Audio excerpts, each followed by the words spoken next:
In the last 10,000 years, an instant in our long history, we've abandoned the nomadic life. We've domesticated the plants and animals. Why chase the food when you can make it come to you? For all its material advantages, the sedentary life has left us edgy, unfulfilled. Even after 400 generations in villages and cities, we haven't forgotten. There are now people on every continent and the remotest islands, from pole to pole, from Mount Everest to the Dead Sea, on the ocean bottoms, and even, occasionally, in residence 200 miles up. Humans, like the gods of old, living in the sky. These days, there seems to be nowhere left to explore, at least on the land area of the Earth. Victims of their very success, the explorers now pretty much stay home. Maybe it's a little early. Maybe the time is not quite yet. But those other worlds, promising untold opportunities, beckon. Sailors on a becalmed sea, we sense the stirring of a breeze.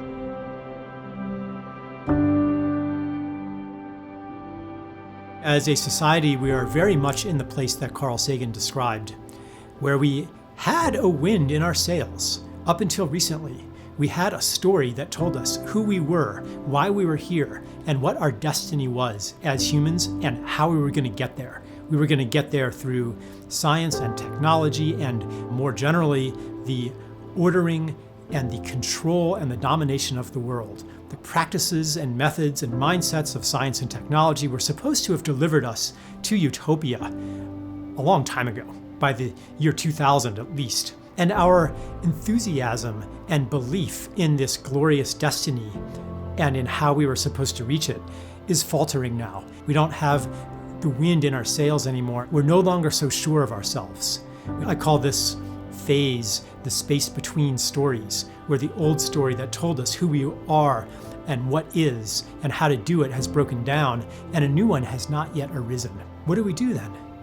Do we try to keep the faith in science and technology and the quantitative method as savior and pull harder at the oars to make it work? Or do we release into this time so that we can sense, is there a new breeze blowing that could fill our sails once again and take us maybe in a different direction? So I think that, as Sagan said, a breeze is stirring. A new story is arising. A new and very ancient story of interconnection, interdependency, interbeing.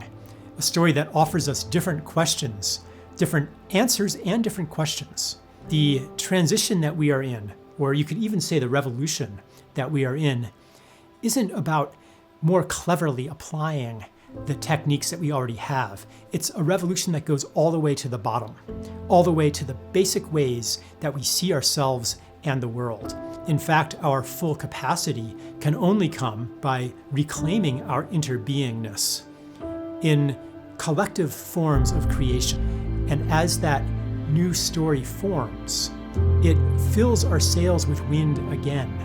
Even if we are being pushed then into new territory, where we no longer have a reliable map to guide us, we still have the Polaris, the North Star of the vision embodied in a story of interconnection and interbeing, a story of ecology, a story of human participation in the evolution of life rather than its domination of life. This is our compass that we can follow even in the absence of a map.